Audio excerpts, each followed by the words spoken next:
In this video, I want to take a look at LSU versus South Carolina. It's a week away, but I just can't wait. A warning before we start, I'm going to go through a lot of numbers in terms of what are the best lineups for each team, sort of who they've played in the SEC, and look at the individual matchups. All right, so if you're looking for something of this personality is better than that personality or something like that, probably not the video for you. All right, before we start, if you enjoy the content, then please consider subscribing to the channel and giving the video a like. All right, let's get into this. Now, at the time of recording this video, LSU is 4-0 in the SEC. South Carolina is 5-0 as they beat Alabama 76-58 on the road. It's interesting. They both have had sort of similar schedules in the SEC. So LSU faced Arkansas. They were at Arkansas. Then Auburn, they've got the win by 10 points. Then at Tennessee, that was their toughest game, and they got the win off Gilbert's last minute or last second shot. And then they had a home game versus Vanderbilt, which was closer than expected as they got the win 83-77.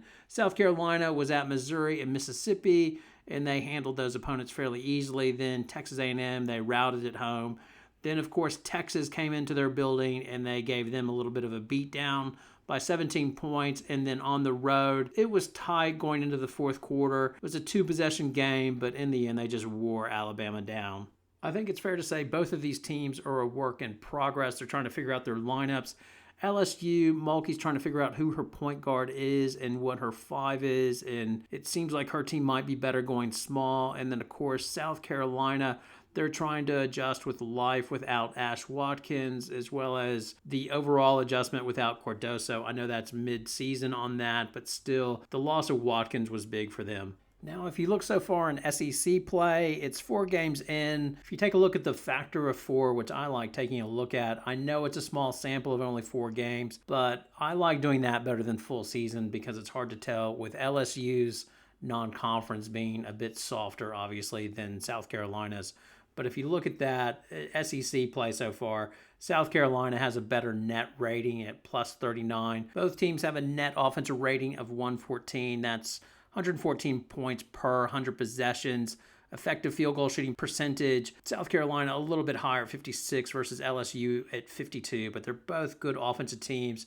LSU is stronger on the boards as they get offensive rebound 46% of their misses on the offensive boards for South Carolina at 28%. And that's really where they miss Cardoso, as last year they would offensive rebound 38% of their misses. On the defensive end, South Carolina is clearly better as they're only giving up 74 points per 100 possession versus LSU, who's at 97. Now that's impacted by them playing Tennessee, but effective field goal shooting percentage as well. South Carolina limits opponents to 35%, where LSU opponents have an effective field goal shooting percentage of 47% thus far. And sure, you could say that's related to them playing LSU, but as well, with Vanderbilt, they could not stop Vanderbilt. Vanderbilt was scoring on them efficiently, as they were 51% from two-point range and 35% from three-point range. This is LSU's shot chart in conference play, so 4 games, so 31% on three-pointers above the break, and then 18% on three-pointers in the corner.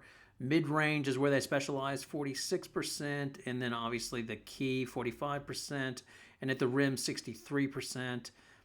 The real interesting thing with LSU, they just don't take many three-pointers, so only 12% from above the break and 3% from the corners, or 4% from the corners, which is low. That puts them in 12.5 percentile for the country, and on corner threes, 4 percentile for the country. So really low, and that might prove to be a problem against South Carolina or any other teams. If they get down, it's hard for them to get back into the game because it's not their normal game to be shooting a whole gaggle of threes. They're definitely not in Oklahoma where they can be down by 15 or 20, and it's not a problem just getting back in the game the next quarter by just getting hot from the three-point line.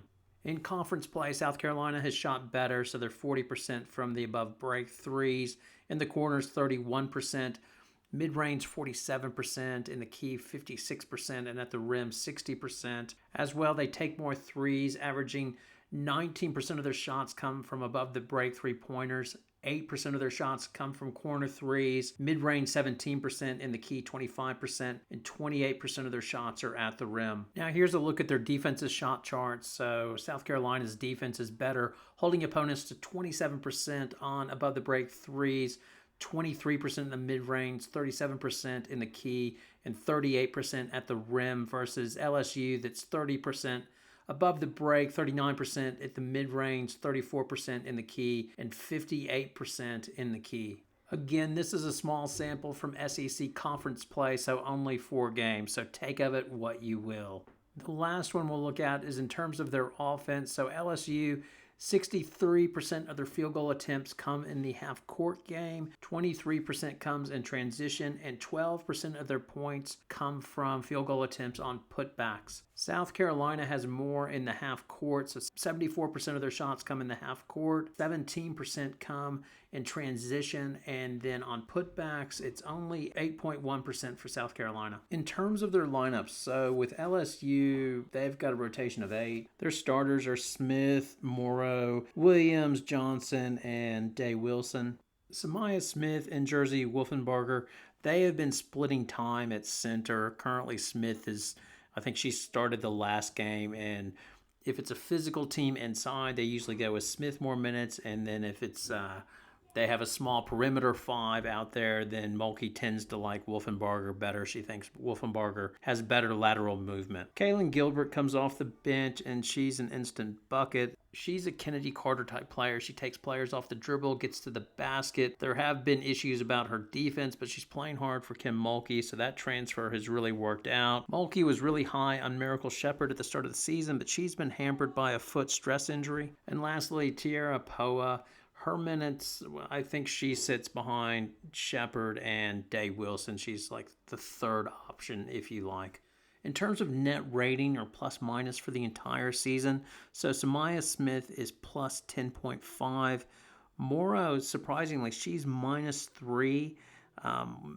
Michaela Williams is plus 1.8. Flau'jae Johnson is plus 1.9. And Day Wilson, she is minus 9. Now off the bench, Jersey Wolfenbarger, she is plus 10. And Kayla Gilbert is plus 3. So Gilbert gets equal time as Day Wilson, but Mulkey likes a secure ball handler, and she really doesn't trust Gilbert to be the exclusive ball handler. Miracle Shepherd is minus 9. I suspect that Mulkey had it in her mind that Miracle Shepherd was going to be one of her starters or lots and lots of minutes and give more perimeter defense. I think that's what her hope was, but Shepherd's defense so far, she's plus 9.3. That means LSU is 9.3 points worse when she's on the court. Wolfenbarger's defense is good. LSU's 11.7 points better with her on the court versus off. Day Wilson plus 3.7 worse when she's on the court. Flau'jae Johnson plus 2.4 worse. Surprisingly, Morrow, LSU's defense is 9.1 points worse when she is on the court. The last one, Samaya Smith, LSU's defense is 2.2 points better when she is on the court, although that's not as good as Wolfenbarger, who their defense, like I said earlier, is 11.7. They give up 11.7 less points when she is on the court versus when she is off the court. Versus Tennessee, Mulkey went super small, so Samaya Smith only got 7 minutes and Wolfenbarger only 4 minutes. As well, at the end of the game versus Stanford, Mulkey went small in the fourth quarter to get back and win that game. Mulkey doesn't like it, but a lot of times that is her best lineup. One thing they normally do not do is play Wolfenbarger and Smith together, as they've only been on the court together for 22 minutes this season. However, would Mulkey bust that lineup out potentially to match up with Kitts and Fagan? To be determined. You just never know. Same time, the brutal part of that would be you'd be taking Morrow off, and I'm sure Mulkey wants Morrow on the floor versus losing her at the 4. Now, South Carolina's lineup's a little bit more settled in terms of the starting lineup. It's Fagan, who's plus 9.4, then Kitts, who's plus 7.7, then Bree Hall, who's plus 2.6, Raven Johnson, who's plus 2, and then Tahina Pow plus 14. And they all have good defensive ratings. So Pow is minus 8.5. Johnson is their second best one at minus 14. Hall minus 9.9. Chloe Kitts minus 15.6, and then Fagan is minus 16. Then off the bench, they have Joyce Edwards, Tessa Johnson, and Fulwiley. Now, this is the interesting part. So, Edwards is actually, for the season so far, she is minus 13.4 net. Johnson is minus 12, and Fulwiley is minus 5. And the main issue is defense. So Edwards is plus 15, so they're 15 points worse on defense with her on the court. Johnson is plus Tessa Johnson is plus 16.3, and then Fulwiley is the best defensively with her on the court.